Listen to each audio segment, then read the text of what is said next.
guys, look up there. Welcome back to the channel, and welcome back to another episode of Fizzer Friday. Yes, I know it's been a little bit of time since we had a Fizzer Friday, and so we have a lot to talk about. Let's go.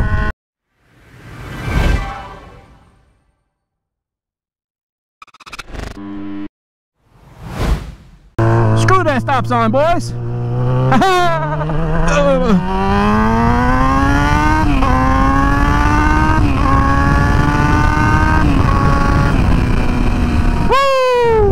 Well, it is indeed Friday.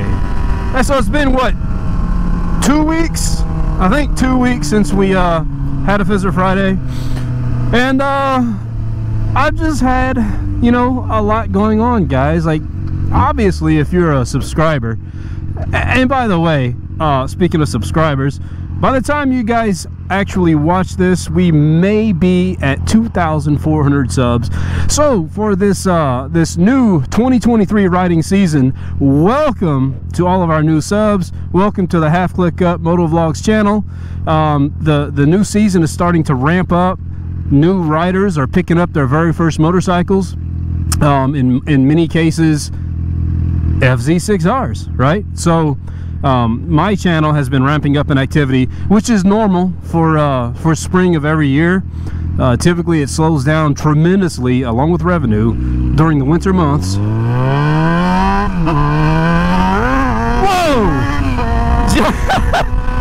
We got airborne, boys! We caught air. Did you hear that? Wow, that was tire spin, man. We were in the air. Woo! Squirrel! Squirrel! Dang, man, that's the okay, let's collect our thoughts. You guys witnessed that, man. That was crazy. There's a little ramp back there on that intersection, and that's the first time I've had a legit whoop-de-doo on it. There you go, guys. So anyways, what were we talking about? So 2 weeks ago for Fizzer Friday, I was sick. Yep. And par for the course, boys. It was a little bit of a fever and some chills and the different things. And we won't mention any particular viral names because that crap is over as far as I'm concerned. So I had a fever and some chills and I stayed home for a while. It's all good. We're back in the saddle.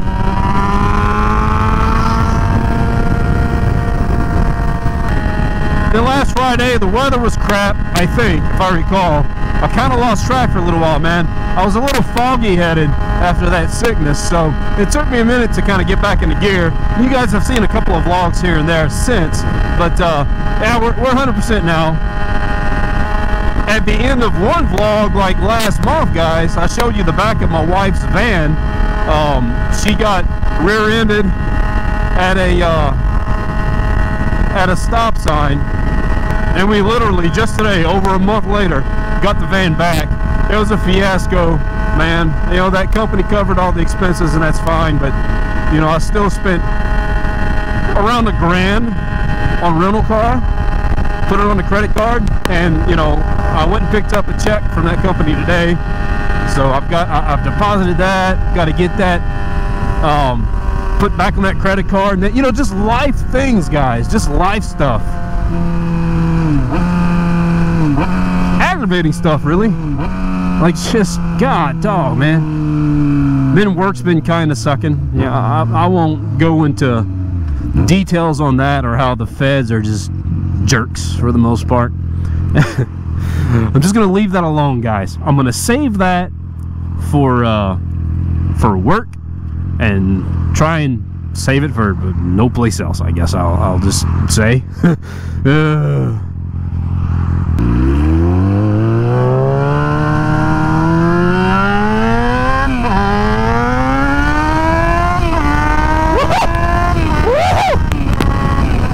Oh, Evelyn, she's always a joy and a pleasure. Always a joy and a pleasure. Hey, a tiny house. About the size of my RV. Which brings us, how about that for a segue? Brings us to the other major topic here, boys. For nearly 5 years we've been in Waco, and for nearly 5 years we've been at the same RV park and it's advantageous because it's covered parking, right? So our RV, which we full-time in, if you're a follower, you already know that, but we full-time RV, and we have been for like 6.5 years now. But so again, for the past almost 5, the camper's been undercover and everything, and the park got sold. And again, another thing, I'm just not gonna, well, you know what, I will go into a little bit of detail about this situation because it is absolutely asinine and aggravating. This park got sold to new ownership. We ran the math, and that park, at the most base level, if the full-timers are full, all those slots, they're banking over $81,000 a month before any of their expenses. Straight full-timer rent, over $81,000 a month. Well, rumor has it that these people, they're young too. I'm just gonna say that, they're young. They're like the children of big-time RV owners that have been given this park to apparently destroy in more ways than one. But so they apparently are hemorrhaging money, and they have raised the rent. It'll be 3 times in like 6 months or 7 months, something like that. Can you believe that? 3 times, man. Not only that, they have what I am pretty sure is illegally raised the electricity rates to 21 cents a kilowatt hour. Now, if you're a homeowner or live in an apartment or something, look at your bill, and I guarantee you your kilowatt hour rate is probably between 10 and 15 cents tops. All right, 21 cents a kilowatt hour, with rumors that at the end of March they're going to up it to 25 cents a kilowatt hour. Now, boys, to put this into perspective, I worked it out by tracking my own usage on the electric meter for a full month, kept a log. On average, we go through running 2 ACs, refrigerator, all that type stuff. We go through about 60 kilowatt hours a day. All right.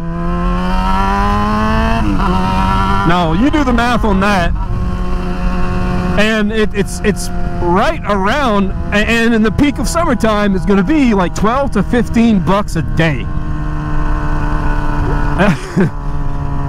Absolutely unsustainable. We're going to be looking at full-on mortgage costs when you factor in our monthly note for the coach.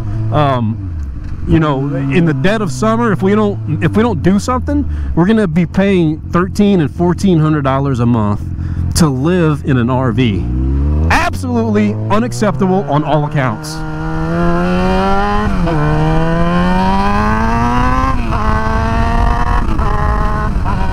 Now, these owners have let go their entire maintenance staff, right? Just cutting costs wherever they can, and people are leaving daily, man. There's like 30 plus empty slots now. So they've raised the rent, but they're losing people. And so since they've raised the rent and electricity so much, they're probably still about breaking even compared to what they always have been.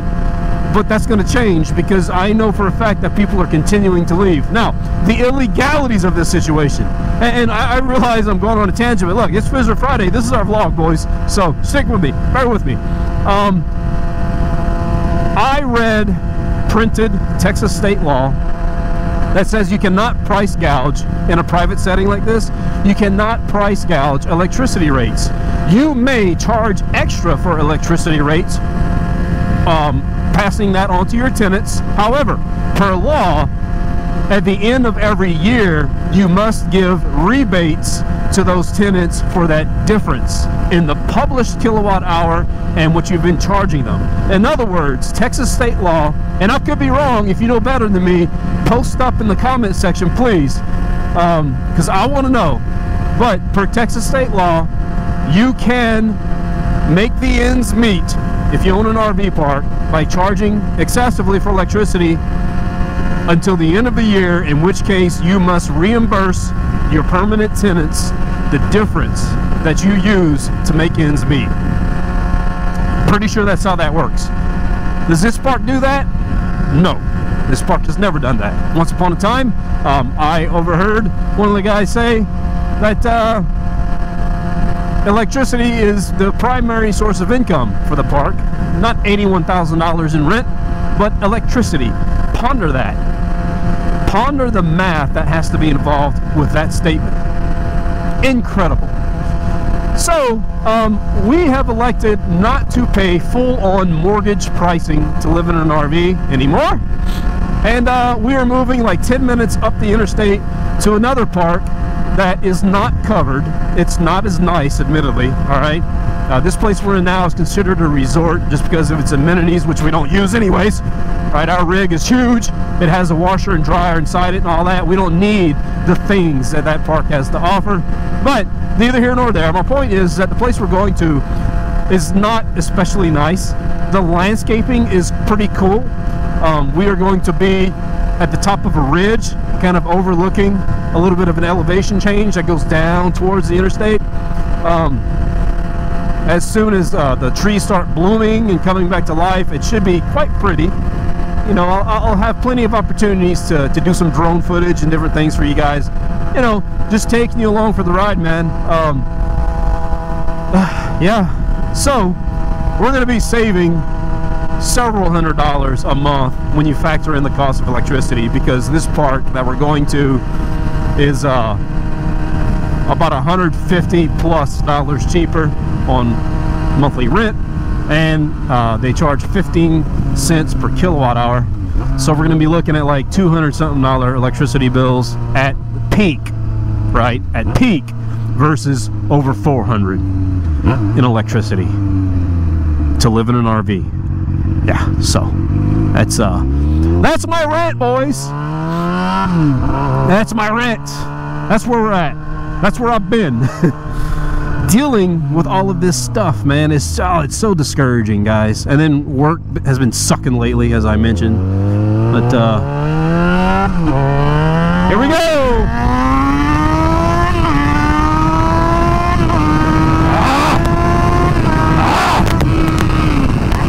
All right, settle down. Settle down. I smell weed. I smell weed. Oh man. Alright, so I've got all the live stuff out of the way. Boys, track season is well underway. I've been talking with Brian.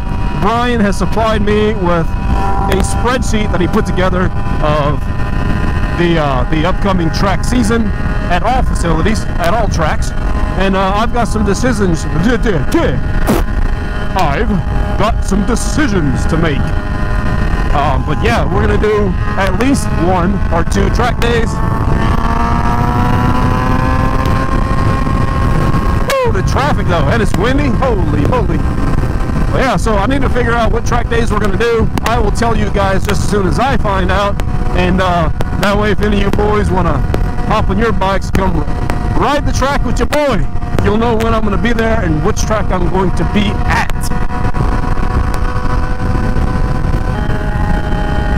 Oh, and a couple more things I failed to mention. When you full-time in an RV, it's not as easy as just picking up and going as you would expect. You know, you can't just close the slides anymore, man. Once you've been living in it for years, like we have custom clothes hanging and all that kind of stuff in that joint. So, you know, we have to take stuff out in order to be able to close the slides and get traveling again in it, you know. So, that's going to be a process, and I also need to clean the roof. You know, it's been undercover for 5 years. It's got a layer of dirt on it. Some of the lapping compound has begun to crack around some of the seam work, so I've got some of that stuff came in today, and so I've got to do a little bit of roof maintenance this weekend, boys. And then next Wednesday, we're making the move right up the interstate. All right, here we are.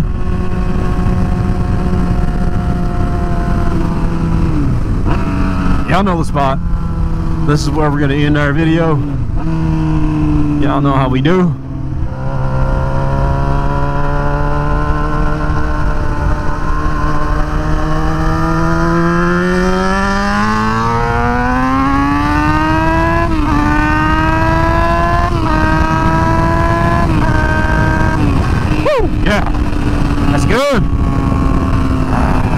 good.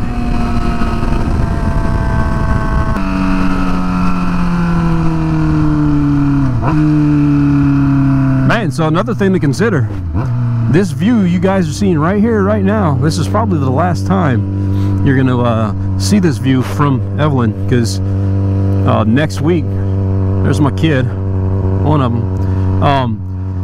Next Fizzer Friday, boys, we're gonna have a different venue. So here we are. Check it out. This is it. Look, see all that stuff they're building, man. Rumor has it they can't afford any of it. Incredible. They're doing all kinds of upgrades and stuff. Raising the rental. I'm not gonna. I'm done. I told you I'm done, and I'm done. That's it. All right. So, anyways, guys, change is coming. You know, it is what it is. I don't want to put our rig out in the weather, but we have no choice at this point, boys. We're hemorrhaging money in the current economic climate and inflation setting. FJB. As always, boys and girls, this has been me and that's been you. It's Half Click Up. I will catch you guys on the next one. Peace and a goodbye.